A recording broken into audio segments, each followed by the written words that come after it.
Hello guys, we're here again with another amazing Malaysian-made board game, and I'm here with James from Cikgu Live. So yeah, please introduce yourself and what your game is about. Hi, my name is James, and we created a board game called the Cikgu Life based on our experiences as teachers. And I suppose this game is just to share the story of what teachers actually go through on a day-to-day basis.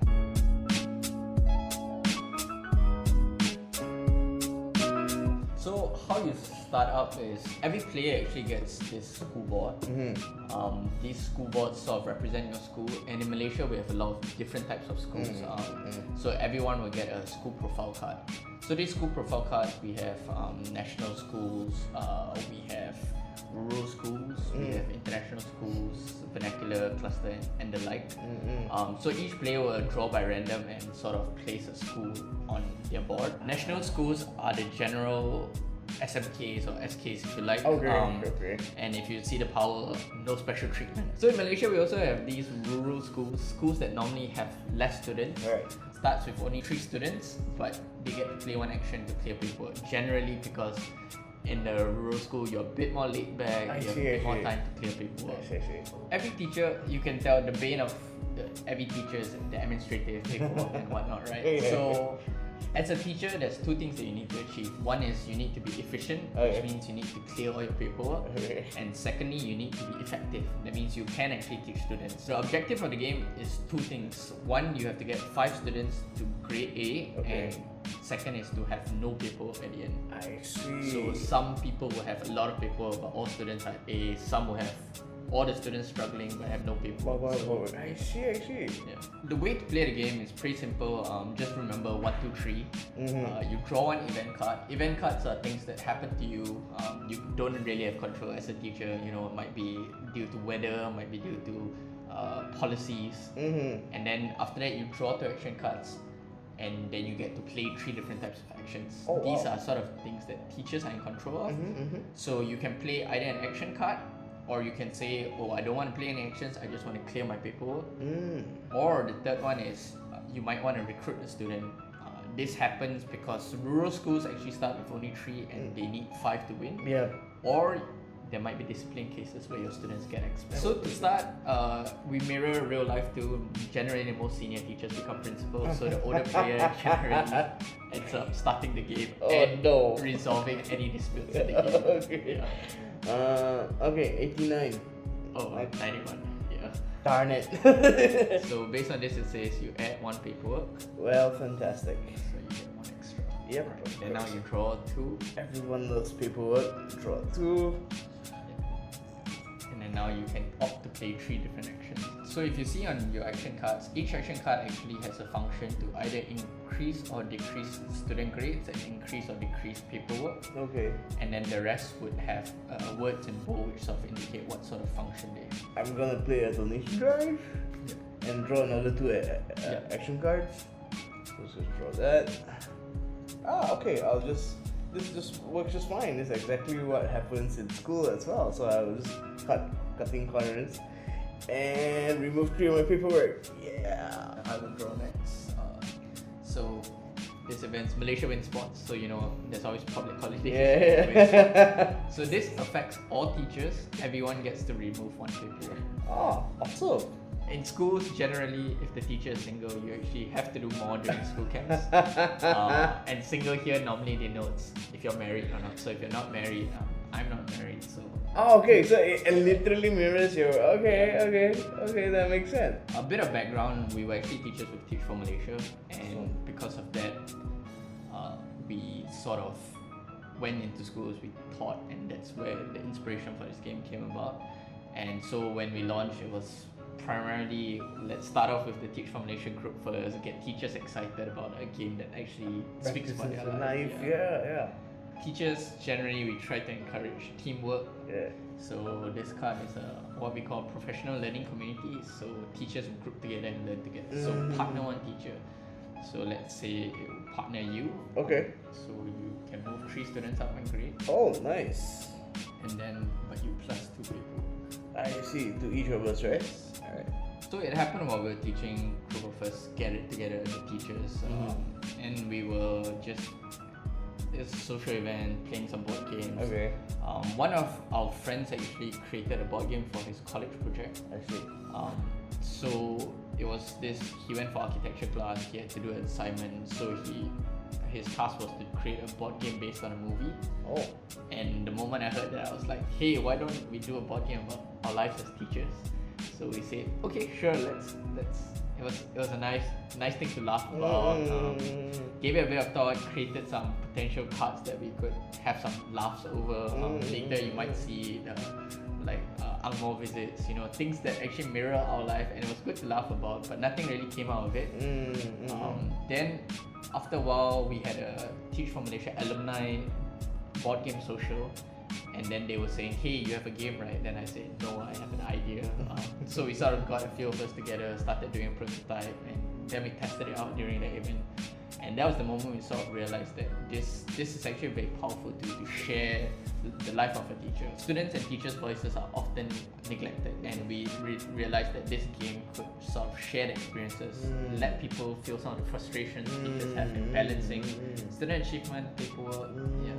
I think one thing was trying to balance between realism and that aspect is a balanced game.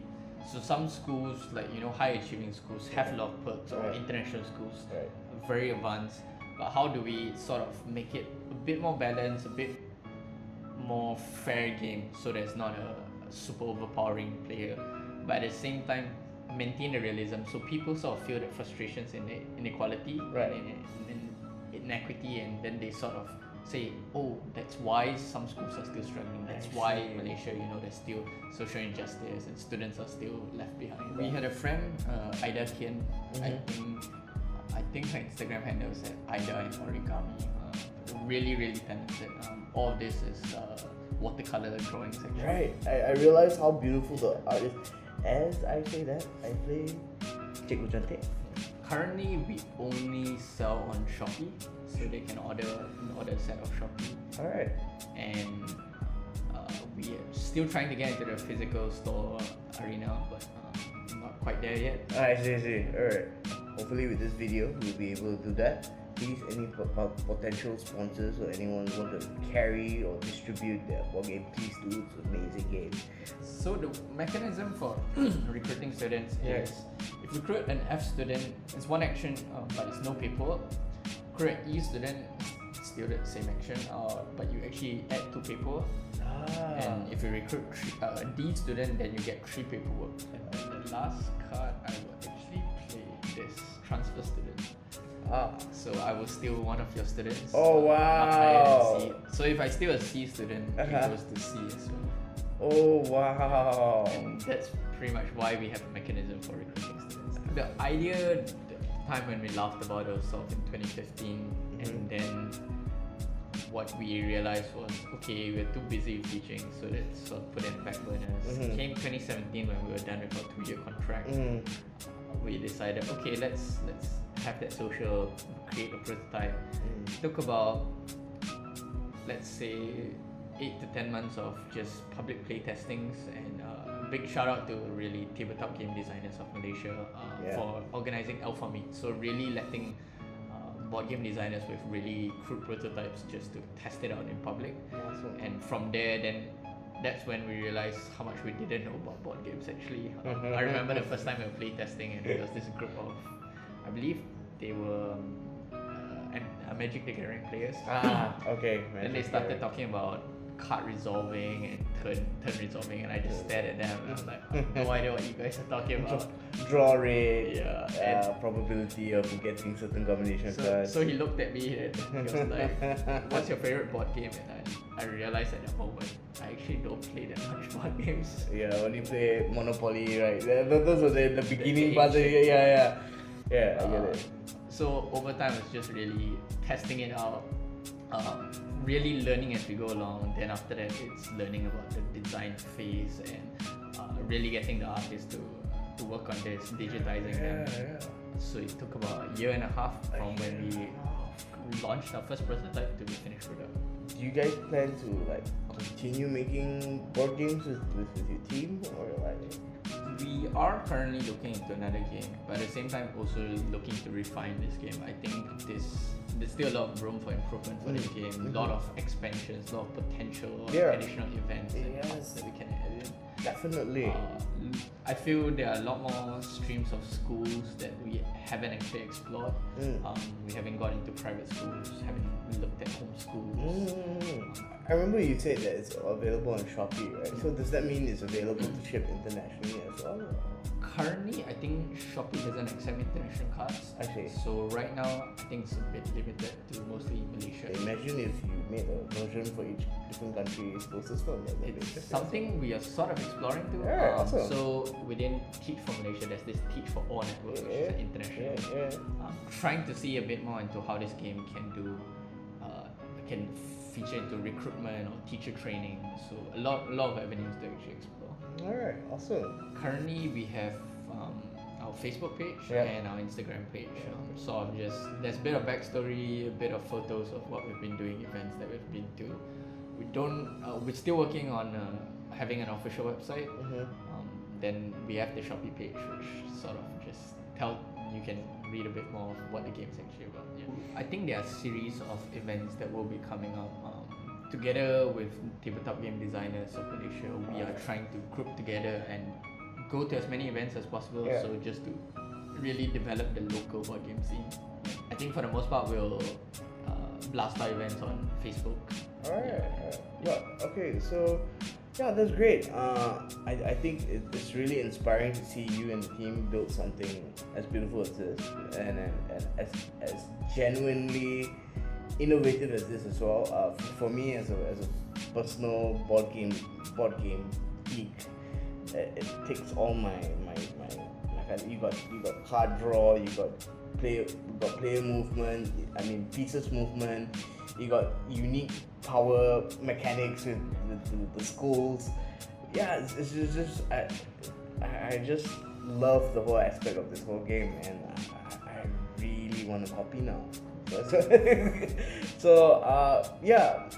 I think that's all the time that we have for today.